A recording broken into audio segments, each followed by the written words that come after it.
आप लोग जो अभी प्रदर्शन कर रहे हैं क्या कर रहे हैं बताइए। देखिए हम लोग का कहना है अमित साहब जो भी बोला है उसको कानून के वापस करे। ड्राइवर आदमी हम 500 रुपया रोज कमाते नहीं है और वो हमको बोल रहा है 5 साल के 5 लाख रुपया जैसे दंड, तकर बाद बोल रहा है 10 साल का जेल। अब भाग गेने के बाद वो बोल रहा है कि सर 23 साल सजा काटना पड़ेगा। तकर बाद वो लाश का हम जाएगा उठाने के लिए तो पब्लिक को हम लोग छोड़ेगा, हमको पब्लिक लोग तो हमको भी मार देगा। उसी सामने बोलेगा वो मरिए गया तुमको भी मार देंगे, पब्लिक तो हमको छोड़ेगा ना। अमित शाह माधर चौथ को उसको वापस करना पड़ेगा, है ना। तो बोलेंगे उसको गाड़ी देंगे, जो भी करेंगे उसको गलत किया है आप करिए, गाली देंगे। वो अमित शाह जो भी किया है गलत किया है, नरेंद्र मोदी भी किया है तो गलत किया है। नरेंद्र मोदी भी बात का फैसला दिया है तो गलत किया है। काहे किया ये बात का? हम गरीब आदमी ये 500 रुपया कमाते नहीं, उसको हम काहे हम देंगे 5 लाख रुपया दंड, 10 साल सजा। हमको बाल बच्चा छोटा छोटा है, उसको कौन देखेगा? ये वापस काला कानून वापस करना पड़ेगा उसको, जैसे करेगा लेकिन कान के करे हंस के करे उसको वापस करना पड़ेगा।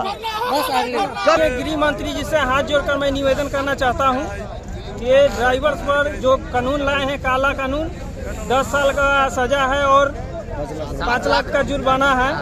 ये सब ड्राइवर, इससे गरीब ही ड्राइवर गाड़ी चलाता है और ड्राइवर ये गरीब ही चलाता है। और काला कानून जो ये ला देंगे तो ड्राइवर मर जाएगा।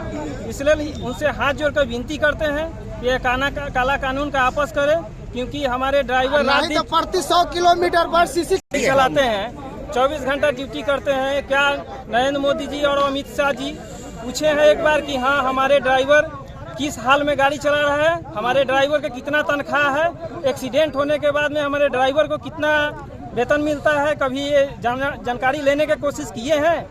खाली काला कानून लादने के लिए विदेश से कानून लाकर हमारे पर लाद रहे हैं। ये कानून का हम लोग खूब जोर विरोध कर रहे हैं। हमारे भारत का सभी कोने के ड्राइवर को हाथ जोड़कर विनती करते हैं कि हम लोग के साथ आकर खड़ा होकर ये काला कानून का विरोध करने का प्रयास करें, क्योंकि ये काला कानून चलेगा तो ड्राइवर भूखे मर जाएगा।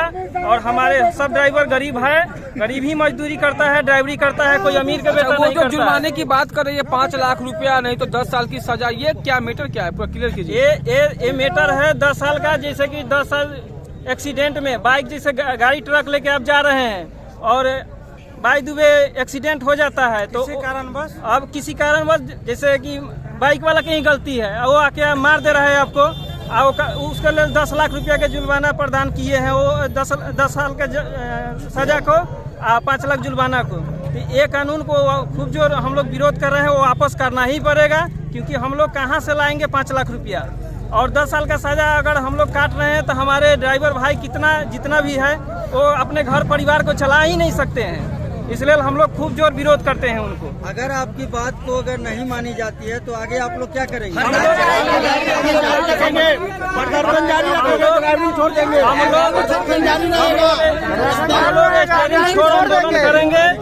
हम लोग स्टीयरिंग छोड़ आंदोलन करेंगे। ये कानून को वापस ही लेना पड़ेगा, ये कानून को वापस ही लेना पड़ेगा, क्योंकि हम लोग ड्राइवरी छोड़ देंगे, सड़क जाम नहीं उतरेंगे तो हम लोग रोड पर उतर के सड़क जाम करने की कोशिश करेंगे। क्या परिचय हुआ आपका? मेरा परिचय हुआ गुड्डू कुमार यादव, मुजफ्फरपुर जिला ड्राइवर महासंघ से हैं। अभी ये जो काला कानून अमित शाह लाए हैं इंडिया के अंदर, ये हम लोग की गाड़ी जो रोड पे चलती है तो बात दुर्घटना की है तो कहीं भी किसी भी अवस्था में हो सकती है। ये कहा नहीं जा सकता है कि भारी व्हीकल का ही दोष रहता है। हम लोग जो चलते हैं ना हम लोग का फिक्स वेतन है, ना हम लोग का फिक्स टाइमिंग है ड्यूटी करने का। अब बताइए कि किसी भी अवस्था में भारी व्हीकल है, आप जब फिटनेस करा रहे हैं, गाड़ी कंप्लीट आपकी है, तो उसके बाद ड्राइवर पे ये ऐसा कानून क्यों लाएगा? अगर लाते ही तो आप 4 व्हीलर पे लाते या अदर भी किसी पे गाड़ी। भारी व्हीकल है, हम लोग का कोई टाइम नहीं है। अगर एक्सीडेंट होता है तो हम लोग को 10 साल का सजा है। हाँ, 10 साल का सजा और 7 लाख रुपया जुर्माना है। अगर हम लोग के साथ किसी भी तरह का दुर्घटना होता है तो सरकार अब तक हमारे लिए क्यों चुप बैठी थी? क्या कुछ कहिएगा, क्या कुछ मांग कहेंगे? काला कानून अपना वापस कीजिए और हम लोग को मुक्त दीजिए। जैसे चल रहा है उसी को बेटर बनाइए। इस तरह से हम लोग पे अत्याचार नहीं कीजिए, ये एक तरह का अत्याचार है। अगर आपकी बात को नहीं मानी जाती तो है हम लोग इसी तरह या तो ड्राइवरिंग, हम लोग ड्राइवरिंग क्या करेंगे? जब हुनर यही सीखे तो ड्राइवरिंग छोड़ना है नहीं। अगर खेती बाड़ी करेंगे और मजदूरी करेंगे और क्या करेंगे? और सारा ये ड्राइवर संघ है और किसी बात का चिंता है, उनको किसी भी अवस्था में इस चीज को वापस लेना पड़ेगा। हम लोग का संघर्ष खत्म नहीं होने वाला है, हम लोग लगे रहेंगे जब तक कि काला कानून वो वापस नहीं ले लेते। और किसान की तरह हम लोग भी आंदोलन करेंगे और सड़क पे उतरे रहेंगे डट कर जम कर, जब तक कि वो अपना काला कानून वापस नहीं ले। बताइए। मेरा नाम हुआ मोनू कुमार, नारायणपुर मुजफ्फरपुर से।